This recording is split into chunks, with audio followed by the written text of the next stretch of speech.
On va donc entamer ce cycle de conférences avec cette conférence L'industrie, un lieu d'impact. Donc on va parler du rôle de l'ingénieur aujourd'hui. Un ingénieur, c'est celui qui construit, transforme et répare aujourd'hui le monde concret. Il agit directement sur la société, mais quel impact il a concrètement sur elle? C'est la question qu'on va se poser aujourd'hui. Je vais laisser les intervenants se présenter et on va pouvoir commencer cette table ronde.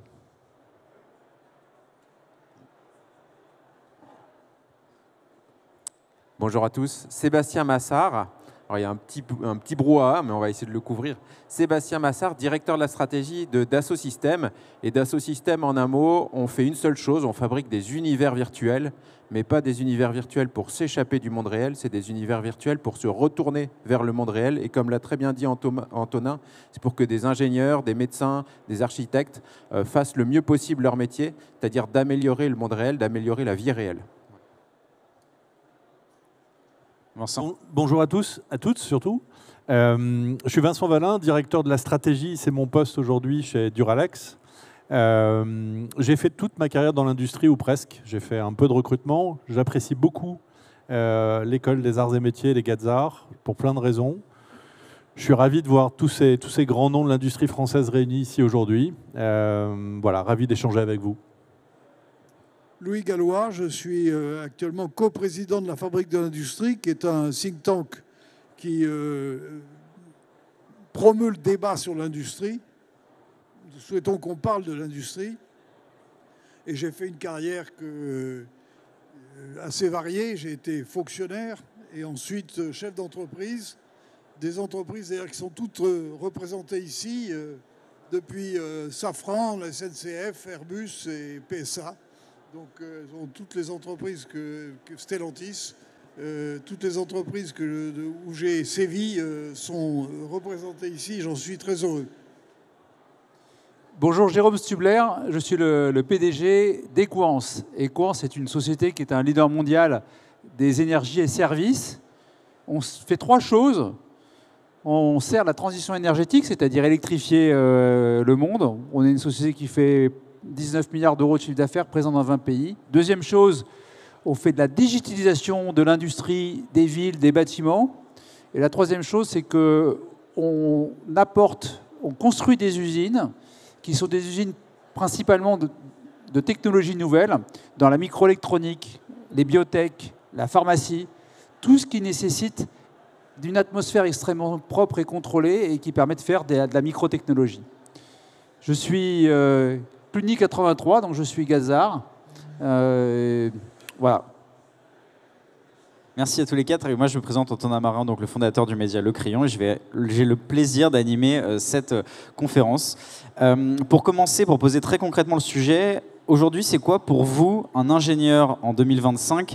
Je sais que l'ingénieur, ça peut avoir de multiples facettes. Mais concrètement, dans vos industries aujourd'hui, c'est quoi un ingénieur ? Vincent, peut-être pour commencer. Alors, c'est quoi un ingénieur ? Un ingénieur, on en a parlé un peu avant, c'est soit son diplôme, soit c'est-à-dire sa formation, soit son rôle dans l'entreprise. Alors, je vais me cantonner évidemment aujourd'hui au rôle dans l'entreprise, puisqu'un ingénieur, il peut occuper beaucoup de fonctions dans l'entreprise, y compris les plus hautes.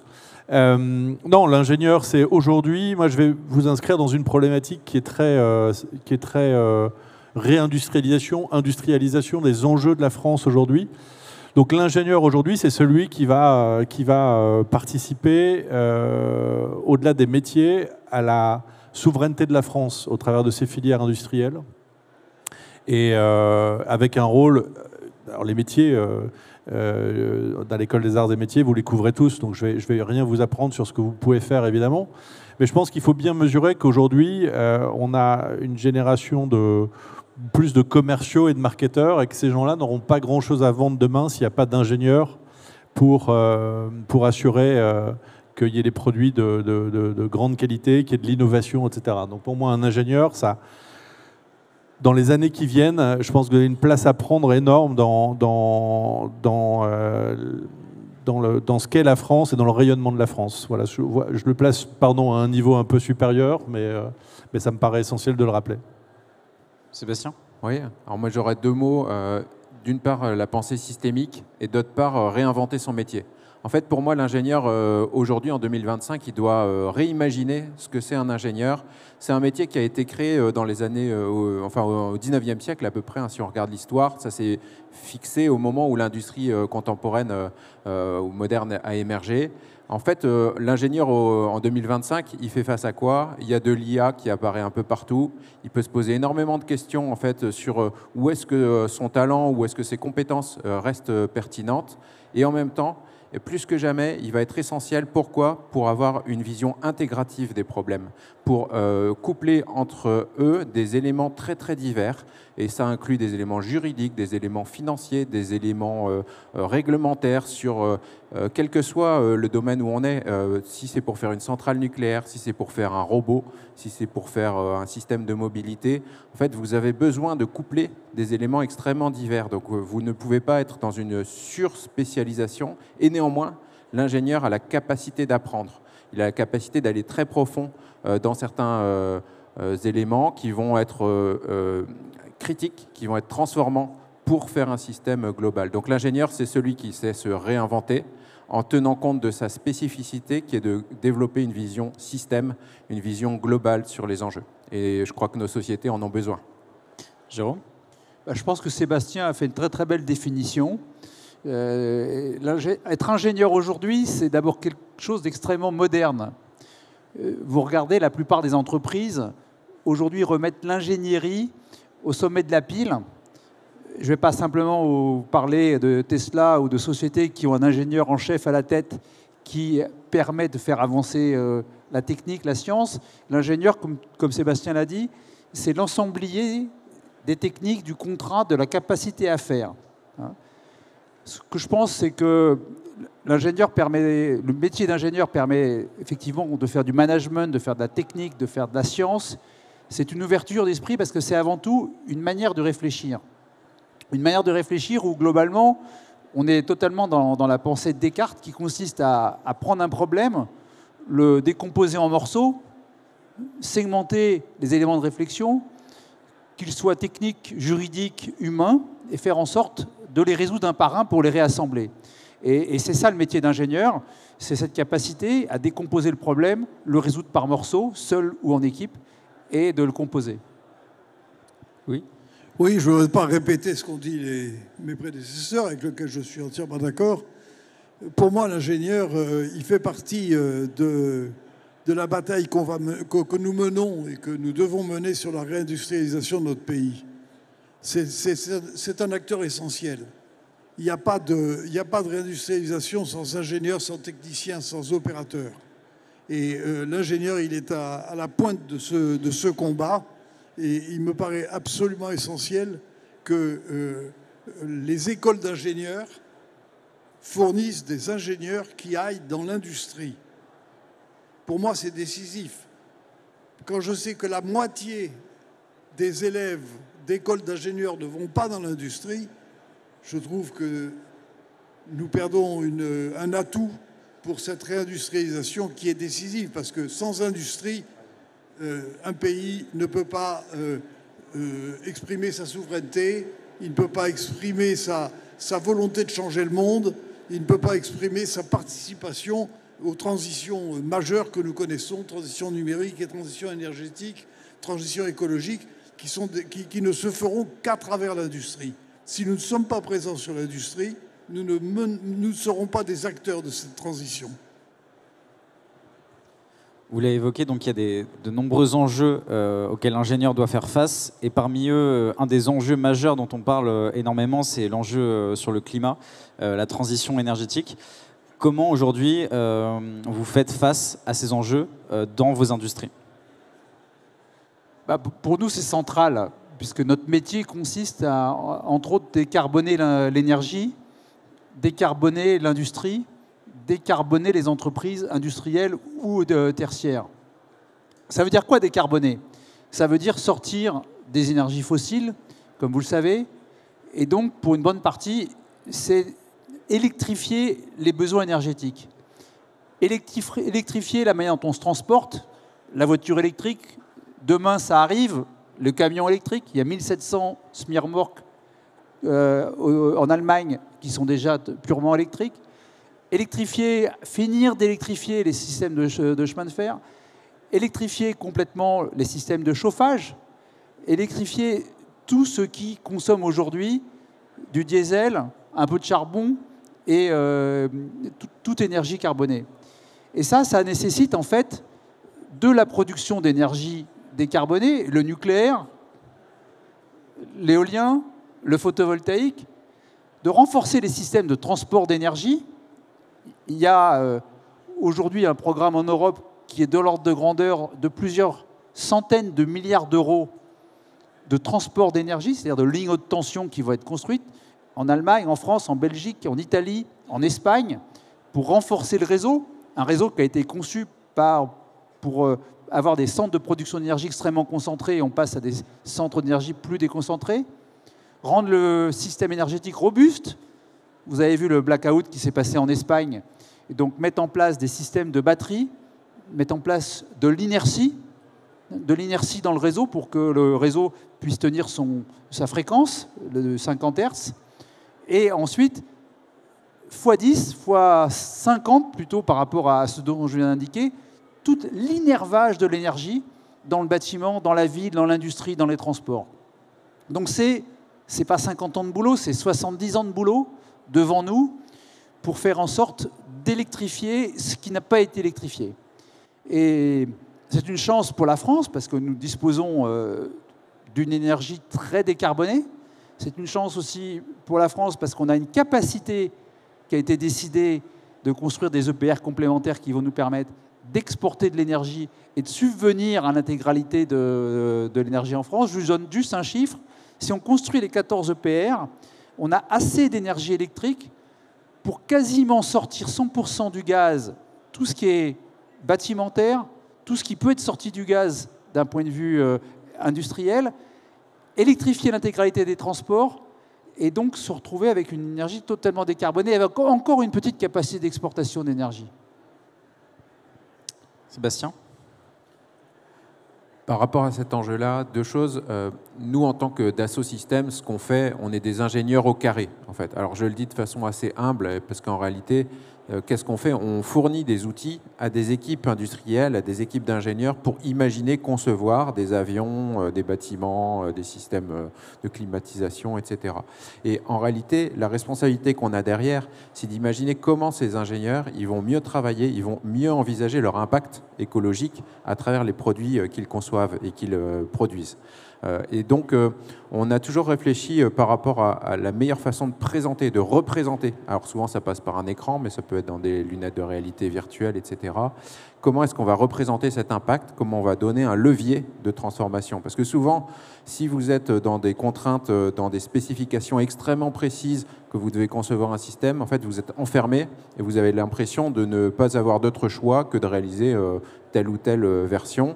Comment est-ce qu'on se réapproprie un degré d'invention qui est nécessaire pour transformer nos modes de vie, nos systèmes industriels. Et donc là-dedans, nous, notre réflexion d'industriel, du logiciel pour l'industrie, c'est de dire qu'est-ce qu'on apporte de nouveau. Et donc, c'est la capacité de diverger, la capacité de déplacer le regard par rapport à des solutions qui sont déjà existantes. Voilà, donc ça, c'est un élément très important. Mon deuxième message, c'est qu'un ingénieur, s'il veut avoir un impact d'ordre écologique, et je pense que c'est quelque chose auquel on ambitionne tous, il doit raisonner à l'échelle du monde et pas simplement à l'échelle extrêmement locale ou de son pays. Il faut être exportateur. Je pense qu'une des conditions clés pour avoir son mot à dire dans les enjeux planétaires globaux, c'est d'exporter de la valeur, de créer de l'interdépendance dans les deux sens avec d'autres blocs, avec d'autres continents. Et pour ça, un ingénieur, il doit réfléchir aussi aux conditions économiques de son produit, de sa diffusion dans le monde. Il ne doit pas simplement être dans une réalisation technique ou technologique d'un objet qui fonctionne, mais il doit penser comment est-ce que ça va se diffuser mondialement, comment ça va être, si ça a un impact écologique positif, comment ça va aller transformer les usages à l'échelle de la planète. Merci. Moi, je voudrais commencer. Quand on parle d'écologie, ce prisme-là, il y a beaucoup d'impact. Et typiquement, Duralex est dans cette démarche-là. avec beaucoup d'émotion. Je pense qu'on ne fait pas mieux ni moins bien que les autres. On a simplement aujourd'hui une valeur très symbolique chez Duralex. On a fait une levée de fonds hier, vous en avez peut-être entendu parler. On a souscrit auprès des Français. 80% des investisseurs, en tout cas des intentions de précollecte hier, sont des clients de notre site internet, donc du grand public, donc vous les consos. On a levé 5,3 millions hier en 6 heures. On a ouvert la levée de fonds à 9 h du matin.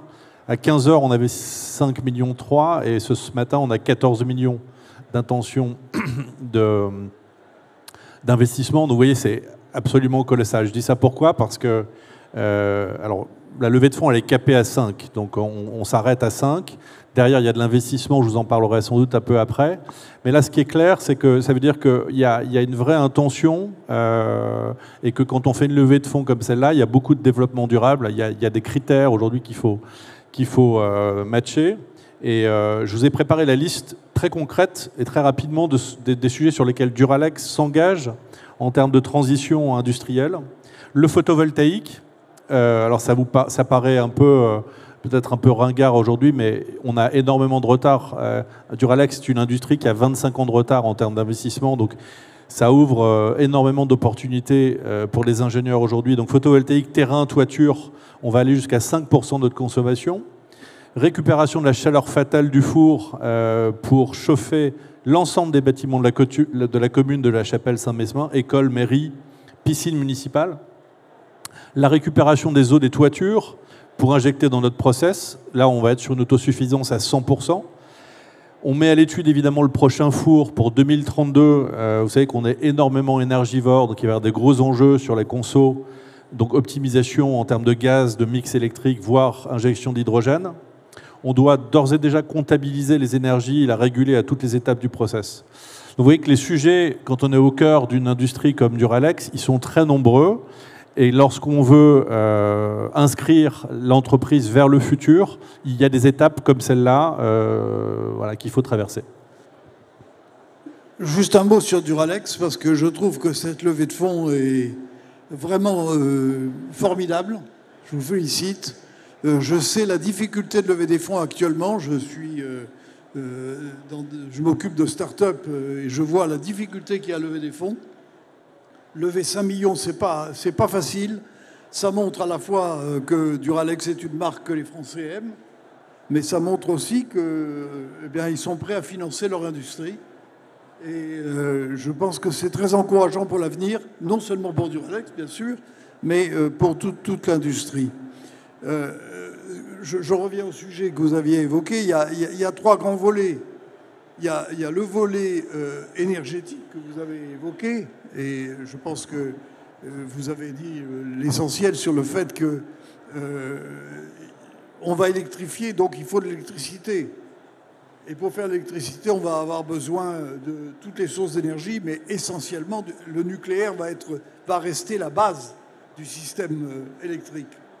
Et on voit que c'est cette base qui assure la stabilité du système et sa pérennité et surtout sa résilience face aux différentes crises. Ce ne veut pas dire qu'il ne faut pas faire de l'éolien et du solaire, il en faut. Mais je pense qu'il faut avoir des proportions entre les différentes sources d'énergie qui soient à peu près celles que nous connaissons actuellement. Je pense qu'on ne doit pas modifier franchement les équilibres dans l'avenir. Il y a un deuxième sujet qui est très compliqué pour l'industrie, c'est la décarbonation.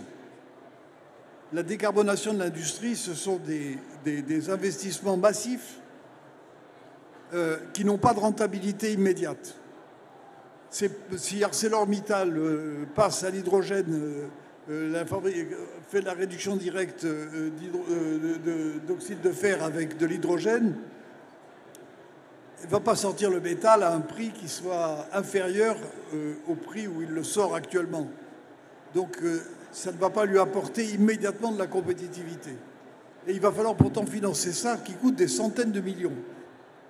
Il y a une difficulté dans ce domaine, qu'a évoqué d'ailleurs l'ancien patron de la BCE, M. Draghi, dans son rapport, la difficulté de financer cette décarbonation. Mais elle est nécessaire. Et l'industrie doit se préparer à être en 2050 pratiquement avec un bilan énergétique à peu près en CO2 à peu près nul. Et c'est une très grande difficulté qu'elle a devant elle. Mais c'est également un chantier passionnant parce qu'il y a énormément de choses à faire et ça va entraîner une transformation très profonde de l'industrie. Et puis il y a un troisième volet qui sont les industries qui naissent de ces transitions écologiques et énergétiques. Et ces industries, ce sont les batteries, c'est le recyclage, c'est l'industrie de santé qui va être impactée, c'est tout ce qui concerne les nouvelles formes d'énergie et de stockage, etc. Et dans ces... Louis Gallois, il faut mettre votre micro bien devant le bouche. Dans ces énergies, juste un mot. Actuellement, nous ne faisons pas la course en tête. Ce sont les Chinois qui, dans ces industries, ce sont les Chinois qui font la course en tête. Ils ont préparé les transitions énergétiques et écologiques bien avant nous, 10 ans avant nous. Et on le voit sur les batteries, la difficulté que nous avons à rattraper le retard sur les batteries. Et je pense que ça, c'est un enjeu pour l'avenir. Il faut que nous soyons capables de nous situer sur ces industries qui vont être une partie des industries de demain. Et je crois que c'est vraiment très, très important que nous travaillons beaucoup sur ce sujet. Parce que l'Europe, ce n'est pas uniquement un problème français, c'est un problème européen. Nous risquons d'être largués si nous ne faisons pas un effort de redressement considérable dans les prochaines années. Jérôme ? Je peux que souscrire à ce que M. Gallois vient d'indiquer. Je vais vous donner quelques pensées personnelles. Réussir à réindustrialiser l'Europe et la France, c'est un enjeu absolument colossal. Comme vous l'avez dit, de souveraineté, mais c'est un enjeu social. C'est un enjeu social. On a été feignant pendant 20 ans, 25 ans, en laissant partir en Asie la production de biens manufacturiers qui fait qu'on n'a pas réussi à créer suffisamment d'emplois pour une couche de la population qui a besoin d'un emploi avec une reconnaissance principale de son emploi qui est l'objet qui est fait. Au-delà du salaire, l'homme a besoin d'une reconnaissance sociale qui est sa valeur ajoutée. Et l'industrie est le creuset de cette valeur ajoutée. C'est là que se produit la valeur ajoutée. Donc il est absolument essentiel, et ça c'est presque un discours politique, de réindustrialiser l'Europe et la France pour un projet de rééquilibre social. Deuxième élément, c'est que le rôle de l'ingénieur, c'est aussi un rôle de planificateur à long terme. Imaginez 2 minutes, 1945, la France à plat,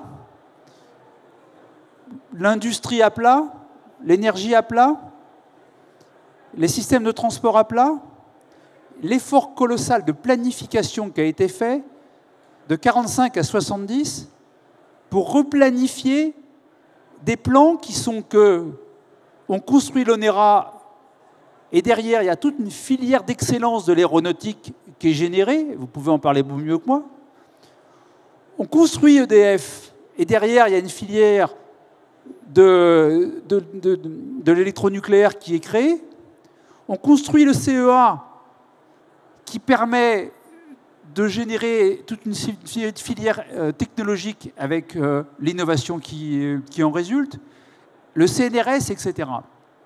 Cette énergie vitale qu'il y a eu de 1945 à 1970 provenait à la fois d'un discours politique majeur en disant « on y va les gars », de peu de distance entre le public et le privé, et de grands ingénieurs qui ont pu s'inscrire dans des programmes long terme.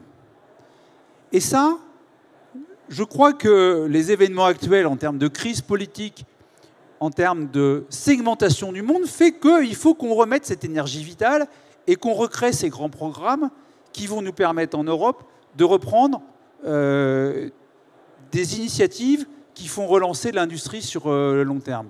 C'est mon point de vue personnel. Hein.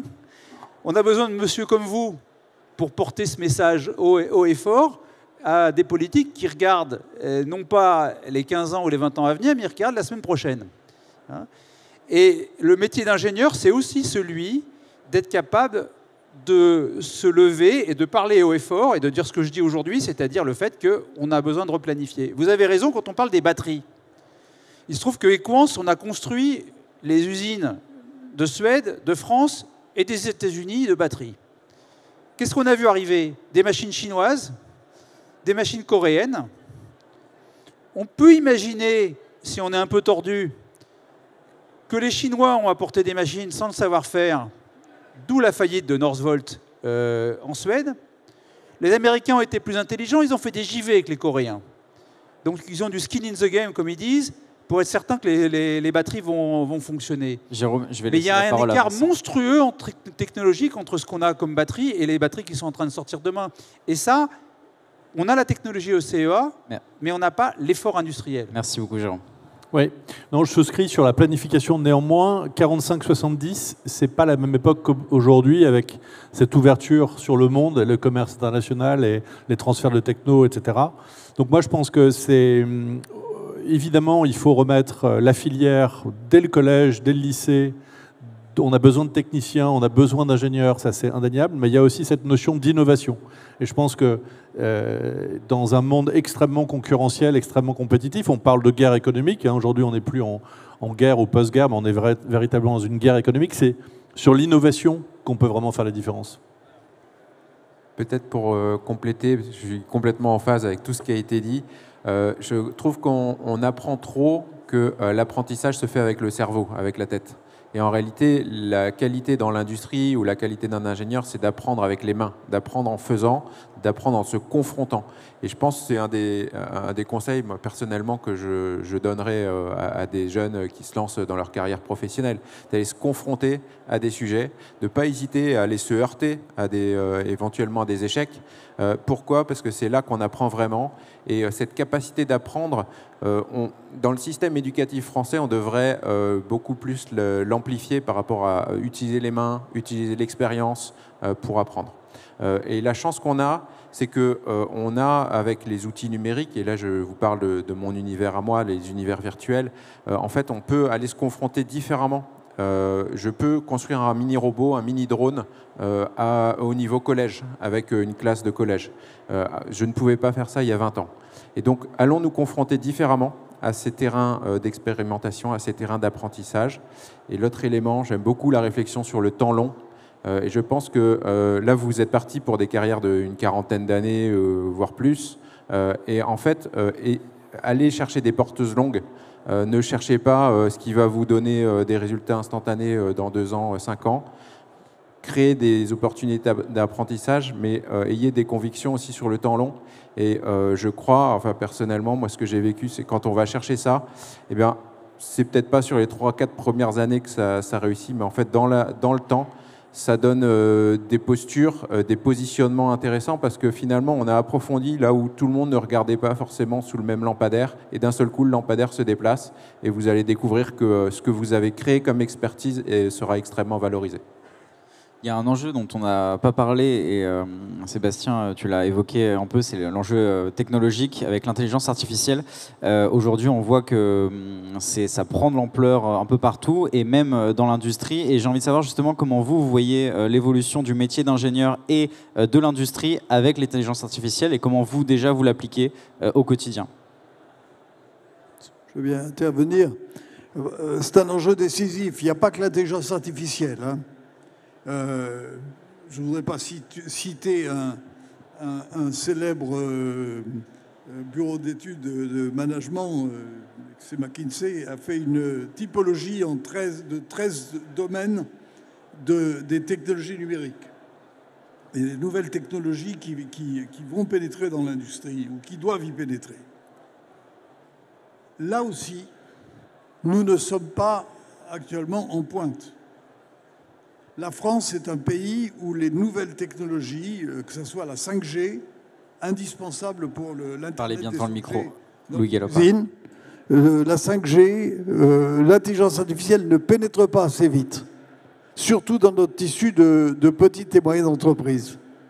Or, je pense que c'est là que vont se trouver les gisements de productivité de demain. Et la productivité, ce n'est pas contre l'emploi.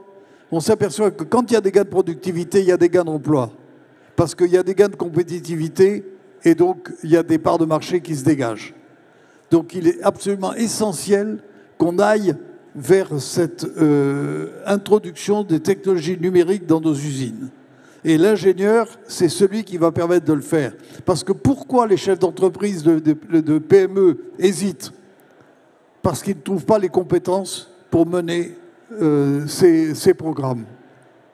Et il est très frappant de voir qu'il y a une sorte de crainte des chefs d'entreprise, des patrons de PME, vis-à-vis de ces nouvelles technologies qu'eux-mêmes ne maîtrisent pas et ne trouvent pas dans leur personnel les personnes qui pourraient les maîtriser. Et il est absolument essentiel qu'on se batte pour que les compétences dans ce domaine se développent, que des ingénieurs s'y investissent, pour qu'on passe au-delà de ces craintes et qu'on s'engage véritablement dans cette transformation profonde des processus industriels. Il faut savoir que le pays qui, en Europe, va le plus vite, c'est l'Italie. Ce n'est pas l'Allemagne, c'est l'Italie qui va le plus vite. C'est en Italie que ces technologies pénètrent le mieux. Et je pense que nous avons beaucoup à apprendre de ce que font les Italiens actuellement. Sébastien ? Oui, je suis assez d'accord, il y a un réel risque de déclassement. Et en réalité, il faut tout réimaginer dans les filières industrielles à partir du moment où vous prenez au sérieux les transformations apportées par le numérique. Pourquoi ? Parce qu'en fait, ça crée des raccourcis. Vous avez des phénomènes d'automatisation, d'accélération, où ce que vous faisiez en 3 mois, 6 mois auparavant va prendre quelques heures.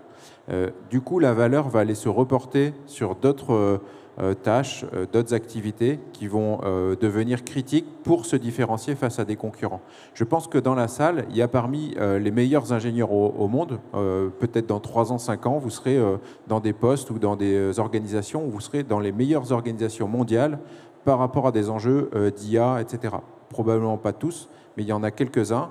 Ce qui est frappant, c'est de voir le décalage entre cette pointe-là, parce que moi j'en croise des ingénieurs formés dans les écoles françaises qui sont au top de l'intelligence artificielle, et la capacité, la difficulté qu'on a à aller entraîner le tissu économique. L'Italie, en effet, est excellente pour ça, l'Allemagne aussi.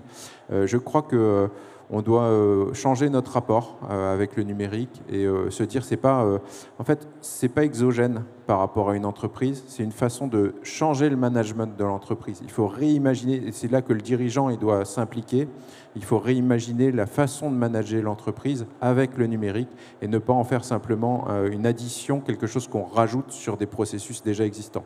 Donc c'est pour aller au-delà de l'automatisation, c'est pour aller créer des extensions d'activités, changer le produit même parfois de l'entreprise. Vincent, peut-être. Oui, je crois qu'il y a les enjeux de l'IA, en fait, ils sont multiples. Dans l'industrie, tout ce qui va pouvoir être standardisé va être vraiment soumis à ce que l'IA va pouvoir produire et donc remplacer en termes de valeur humaine, là, pour le coup. Donc, les enjeux de l'IA, aujourd'hui, c'est plus sur la standardisation, c'est qu'est-ce qu'on va pouvoir inventer et promouvoir et accélérer avec l'IA. Donc, ça, c'est des enjeux qui sont hyper importants. Mais pour résumer un peu ce qu'on disait sur le rapport à la valeur humaine, au concret, cette notion de filière, de temps long, etc., de valeur ajoutée, elle est essentielle. Moi, je trouve que l'industrie regroupe, en fait, c'est le secteur qui regroupe le plus grand nombre de problématiques. Et en tant qu'ingénieur, l'industrie, c'est l'opportunité de carrière hyper riche que vous trouverez rarement ailleurs que dans l'industrie, que ce soit verticalement, horizontalement. Moi, je vais mettre un peu d'émotion, parce que je trouve que l'industrie, c'est beaucoup d'émotion, mais au-delà des territoires, au-delà du travail, au-delà de la transmission, au-delà de l'apprentissage. Moi, je suis fils d'un directeur d'usine de Saint-Gobain dans les années 70-80, et dans ma vie, c'est quelque chose qui m'a marqué. Donc, j'ai fait toute ma carrière dans l'industrie. Aujourd'hui, donc il y a eu cette reprise de Duralex où je franchis Madeleine de Proust, un portail, un poste de garde, une usine, des bâtiments administratifs qui sont pas loin de l'usine. Quand j'ai besoin de me vider la tête, je vais me ressourcer dans cette usine, ce four qui crache du verre 24/24, 7 jours sur 7, 365 jours par an. des équipes qui font les 5-8, ça vit en permanence, etc. Et je crois que c'est au-delà de tout ce qu'on peut se dire aujourd'hui. Moi, je vous invite vraiment, et c'est pour ça que je suis heureux d'être là aujourd'hui, parce que les Gazars, vous symbolisez vraiment tout ça. Et je trouve que c'est une excellente manière d'aborder l'avenir de l'industrie. Jérôme, sur l'intelligence artificielle? L'IA dans l'entreprise, nous on voit ça comme un outil transformant, mais un outil pour tout le monde. L'image qu'on donne, c'est vous aviez votre tournevis et votre marteau dans la boîte à outils. Maintenant, il y a l'IA. Il faut l'utiliser. Depuis, on avait fait, je vous dis ça, il y a 3 ans, 2 ans et demi pour être exact. On avait fait une analyse. Il y avait 50 000 requêtes IA par jour qui étaient faites par nos ingénieurs, nos juristes, etc. Donc on a très fortement considéré que l'IA devait être un outil transformant d'entreprise avec un accès pour tous. On ouvre, et on fait ça pour nos clients, et on l'ouvre pour nous-mêmes le 1er décembre. Un truc assez innovant qui fait qu'on va permettre dans le monde entier à chacun de collaborer sur des outils IA qui vont auto-créer eux-mêmes. On leur donne les machines et ils vont créer leurs outils eux-mêmes. Considérant que l'IA, et on demande à ce que chacun de nos 1400 centres de profit ait un référent IA dans chacun de ces équipes de management. Donc vous voyez, ça devient un truc qui, effectivement, fait en sorte qu'on n'est pas là en train de se dire « Oh là là, l'IA, qu'est-ce que c'est ?» C'est qu'est-ce que l'IA peut nous apporter avec pragmatisme, parce qu'on peut faire aussi n'importe quoi avec l'IA. Donc avec pragmatisme, qu'est-ce que ça peut nous apporter en termes de productivité, d'accélération? C'est ce que Sébastien disait, c'est une accélération incroyable d'accès à l'information, de réflexion, de projection, qui fait que, en fait, nous devons nous mettre nous-mêmes dans une agilité beaucoup plus importante, parce que une information qui est vraie aujourd'hui devient différente un mois après, parce qu'il y a eu une nouveauté. Il y a quelque chose au niveau industriel que j'ai vu aux États-Unis qui m'a vraiment marqué. Et je parle à des Gazars qui aiment la fabrication mécanique. Je ne sais pas si vous avez vu les hubs d'usinage ultra modernes qu'ils ont mis en place aux États-Unis. C'est des start-up industriels, des hangars qui ressemblent à des salles blanches. Vous avez au milieu du hangar les ingénieurs qui conçoivent, qui font des modèles 3D, et vous avez les machines-outils qui sont tout autour. Et pourquoi je vous dis ça? C'est que ces centres de production fonctionnent pour toutes les industries, avec une vocation qui consiste à très rapidement intégrer le plus vite possible les nouveaux outils de production par des recherches permanentes des outils de production multi-industries. Et c'est en train de naître aux États-Unis et remettre en place une nouvelle manière de penser l'industrie et de manufacturer. Donc, est-ce qu'il y a de l'IA là-dedans? Oui, il y a de l'IA. Il n'y a pas que de l'IA. Il y a aussi un processus extrêmement rapide, conception à l'usinage, qui permet de complètement modifier la chaîne de valeur industrielle de l'entreprise. Et pour terminer cette table ronde, on arrive déjà à la fin. Comment aujourd'hui on peut convaincre un jeune ingénieur qui rentre sur le marché du travail d'aller dans l'industrie, de se dire « Ok, là, je vais avoir un impact, justement ». Par rapport à tout ce qu'on a dit, qu'est-ce que vous retiendrez, vous, et comment vous motiveriez quelqu'un à venir? Commencer, parce que c'est tout le problème de convaincre la jeunesse d'aller vers l'industrie. Le jour où l'industrie deviendra le choix de la jeunesse, je pense que nous aurons gagné la bataille. Ce n'est pas le cas actuellement. Les lycées professionnels, qui sont des viviers de nos usines, ne sont pas choisis, ils sont subis par les élèves. Nous avons un énorme effort à faire sur les lycées professionnels pour les remettre au niveau des formations générales et faire en sorte que les jeunes choisissent d'aller dans les lycées professionnels parce que c'est eux qui les conduiront vers l'industrie. Et dans les écoles d'ingénieurs, nous avons le même travail à faire pour convaincre les ingénieurs d'aller vers l'industrie, parce que moi je ne suis pas ingénieur. J'en parle d'autant mieux que je ne suis pas ingénieur. J'ai fait une école de commerce. Eh bien, je pense que l'industrie, c'est ce qui apporte le plus de satisfaction professionnelle, parce que vous faites des choses, vous êtes des producteurs, vous voyez le résultat de votre travail. Et en plus, l'industrie, comme disait, pour paraphraser quelqu'un qui n'est pas ma référence, l'industrie ne ment pas. Si votre produit n'est pas bon, vous ne le vendez pas. Si vous avez trop de rebut, ça ne marche pas. Toutes les batteries.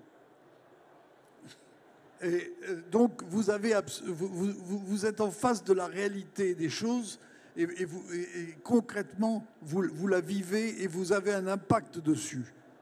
C'est ça qui, à mon avis, est formidable dans l'industrie. Moi, j'ai pratiqué essentiellement des industries aéronautiques et automobiles, et la SNCF, c'est du matériel ferroviaire. Je suis fasciné par ce que ça représente comme enjeu social, vous l'avez dit fort bien, comme l'intelligence artificielle ne va pas faire disparaître l'industrie, il faudra toujours que l'on fabrique des produits. Il faudra toujours qu'il y ait du produit à la sortie. Et c'est ça la force de l'industrie. Et alors j'ajoute la diversité des métiers. Vous pouvez faire tous les métiers que vous voulez dans l'industrie. Vous êtes ingénieur d'usine, vous êtes ingénieur de bureau d'études, vous évoluez vers la direction d'équipe, vous faites du management, vous faites de l'international, l'industrie c'est mondial. Vous allez même pour dans une ETI, vous allez à l'étranger. Merci Louis Galland. Je pense qu'il y a là un enjeu quand même passionnant pour la jeunesse. Merci. Est-ce que l'un d'entre vous veut rajouter quelque chose? Sinon, on passe aux questions. Je pense que moi, ce que je peux simplement ajouter, c'est que l'industrie, c'est extrêmement moderne parce qu'effectivement, c'est un lieu de valorisation humaine, parce que c'est un lieu de création. Et là où M. Gallois a totalement raison, c'est qu'il faut qu'on modifie l'image de l'industrie en France. Quand vous allez en Suisse et que vous avez 2 enfants en Suisse, vous êtes un foyer, voilà, vous êtes très content qu'il y en ait un qui fasse de bonnes études de commerce, etc. Et vous êtes très, très, très content que vous ayez un de vos enfants qui fasse de l'apprentissage. Eh bien oui. Et qui fasse de l'apprentissage et qui fasse, on en a plein chez nous, qui fasse 5 ans à apprendre un métier technique dans l'industrie, dans l'entreprise, et après il repart faire un diplôme d'ingénieur derrière. Et ça, comme le disait Sébastien, ça fait des gens fabuleux parce qu'ils ont l'intelligence de la main. Ils ont l'intelligence de la connaissance du savoir et ils savent concevoir, ils savent créer parce qu'ils ont compris la manière dont ça se fait. Et quand vous allez en Suisse, en Autriche, en Allemagne, en Italie du Nord, qui sont quand même là que l'industrie se passe de manière absolument admirable en Europe, et ben vous voyez, les salaires sont plus élevés qu'en France, donc le sujet du salaire n'est pas un sujet. Et ben vous avez des gens qui créent des produits, qui savent les vendre, parce qu'ils vont dans le détail de l'optimisation de leurs produits. Vincent ? Oui. Moi, je vous invite aujourd'hui, on a une grosse problématique chez Duralex qui concentre un peu tous les maux du sous-investissement. En fait, Duralex est toujours là aujourd'hui pendant que d'autres milliers d'entreprises et sites industriels ont disparu. Mais la plus grande menace de Duralex, c'est qu'on ne trouve plus de compétences. C'est-à-dire qu'on ne sait pas recruter aujourd'hui sur l'ensemble des postes de l'usine, donc dans la fabrication ou dans la maintenance. On est en pénurie. Donc on met en place des choses innovantes. On essaie de retenir les gens, départ en retraite, de prolonger, de faire du mentorat, etc. Mais aujourd'hui, c'est pour vous dire à quel point le mal est profond. Ça fait bien longtemps qu'on a créé une société de généralistes et qu'aujourd'hui, être généraliste, c'est la fin d'un système. On le voit bien, je ne vais pas m'étendre là-dessus. Il faut des experts et il faut absolument revaloriser, comme le disait Louis Gallois, ça va sans dire. C'est du quotidien pour nous. Il faut revaloriser les métiers manuels, techniques. C'est indispensable et ça commencera par là. Moi, pour susciter des vocations, je vous invite, et vous pourrez me connecter, vous pourrez me contacter par plein de moyens, notamment LinkedIn. Je vous invite à visiter, à venir respirer l'industrie verrière C'est à Orléans, c'est pas loin, c'est à 1 heure de train de Paris. Donc je lance l'invitation et vous êtes les bienvenus. Sébastien, est-ce que tu veux rajouter quelque chose? Oui, juste un mot, c'est une aventure collective extraordinaire, l'industrie. Et je pense que vous le sentez, il y a l'élément physique, et j'aime bien cette expérience physique d'aller dans l'usine et d'être avec des personnes extrêmement différentes, qui viennent d'univers différents. Moi, je travaille avec des gens du monde entier à peu près tous les jours. Et en fait, c'est extraordinaire de voir les tensions qu'il peut y avoir géopolitiques, etc. Puis le matin, j'ai un Chinois, l'après-midi, j'ai peut-être un Américain. Et en fait, on travaille à la même chose, au même résultat ensemble. Et ça, c'est extraordinaire. Merci beaucoup à tous les quatre. On va passer aux questions du public si vous en avez. N'hésitez pas à lever la main. Là, on a quelqu'un. Je ne sais pas si on a un micro de prévu ou pas du tout. Ok, on vous amène un micro.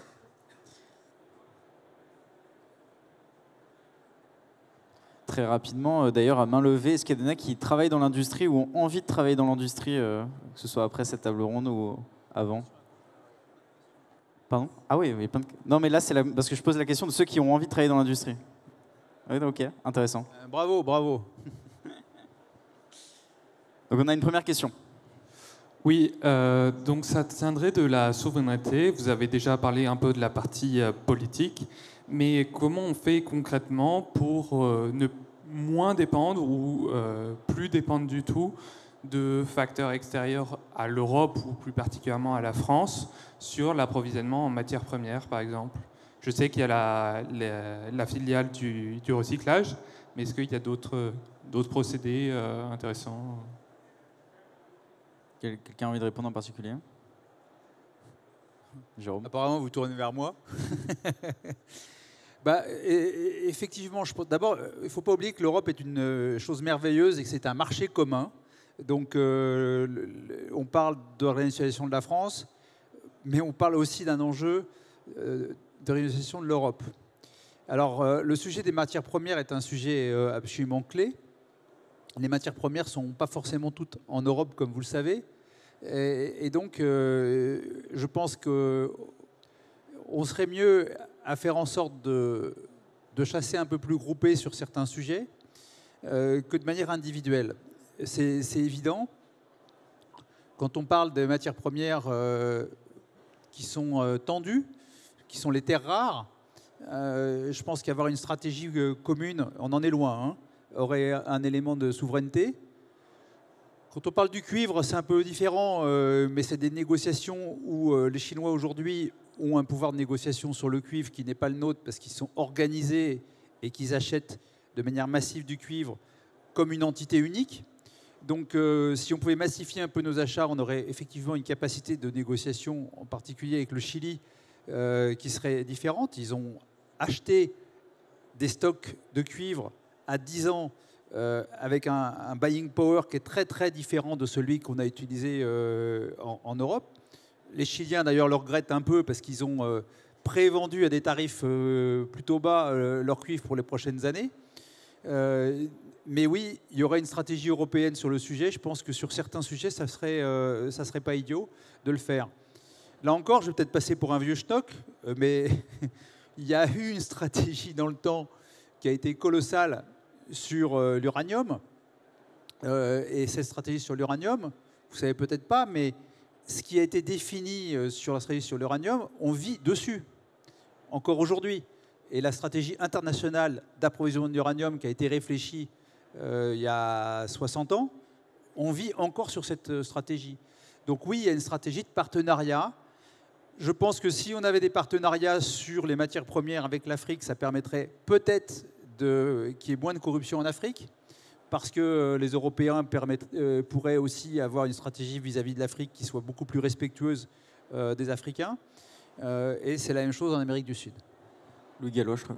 Oui, il y a une amorce de réflexion européenne. Il y a un Critical Raw Material Act qui a été voté, qui prévoit des crédits qui me paraissent d'ailleurs totalement insuffisants. C'est 400 millions d'euros pour l'Europe, c'est totalement insuffisant. La France seule, dans le programme France 2030, consacre 500 millions d'euros à cette question des matières premières. Et le BRGM est en train de faire un nouvel inventaire des ressources nationales. Et vous savez que certaines ressources sont déjà connues, notamment le lithium, aussi bien des lithiums dans des saumures en Alsace que dans l'Allier. Donc il y a cet inventaire, il faut le faire au niveau de l'Europe. Les terres rares, il y en a dans le nord de la Suède.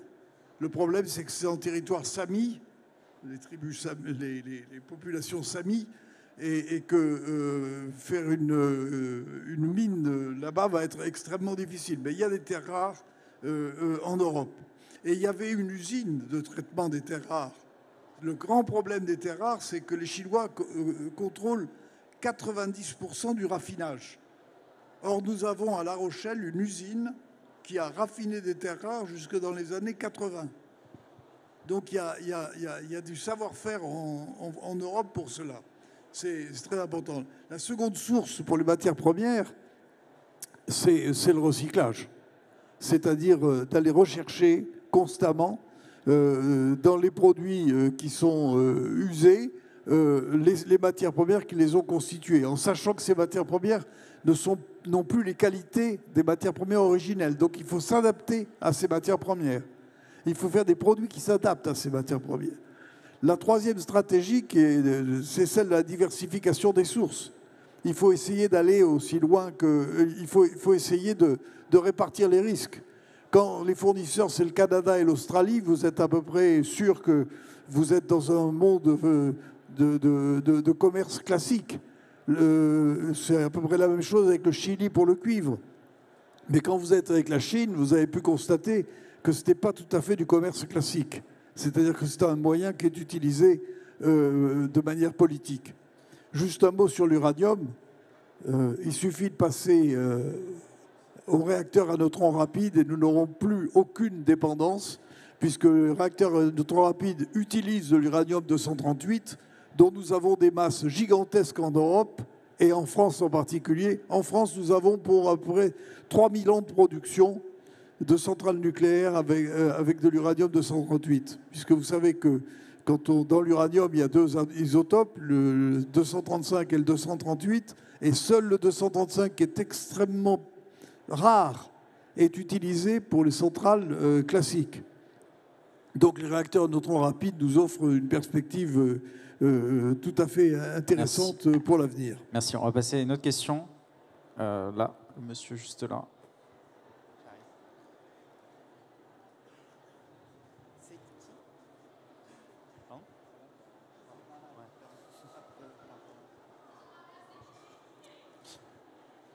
Bonjour.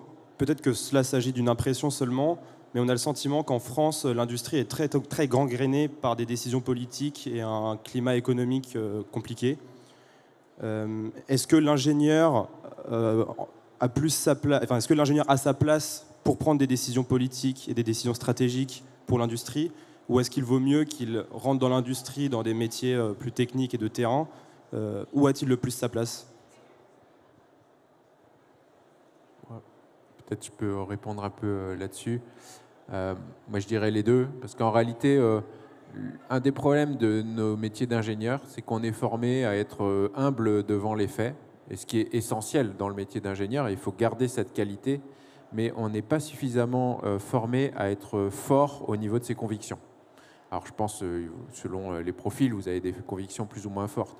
Mais ce que j'ai pu expérimenter, pour être passé notamment, moi j'ai été conseiller industriel de François Hollande, pour être passé en fait dans des sphères où l'industrie et la politique ont une perméabilité, comme vous le dites, ce que j'ai vu, c'est que des profils qui ont été formés plus sous des angles politiques, sous des angles administratifs, etc., ont parfois une meilleure capacité d'exprimer leurs convictions et de les faire valoir.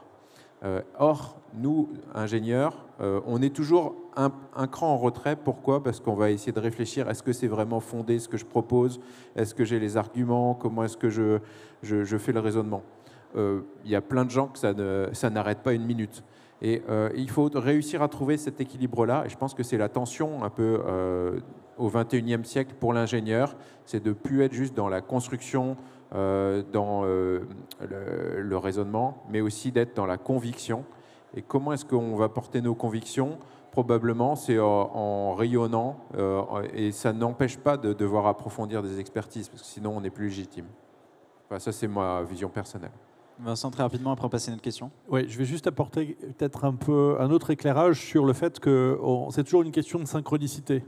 Les politiques ne sont pas sur le même temps, d'ailleurs ni les mêmes intérêts que ceux de l'industrie. Donc moi je crois que ce soit sur la problématique d'appro, de matières premières plus ou moins rares, etc., il faut absolument s'installer sur une notion de filière, parce que c'est la filière qui de fait s'installe dans le temps. Et quand on a des politiques de filière, eh bien on peut y mettre toutes les composantes de ce qui va générer notre souveraineté. C'est-à-dire ça va de l'éducation, ça va des appros. Et en fait, tout ça, c'est une logique verticale. C'est-à-dire que si on raisonne en filière, d'abord, les politiques sont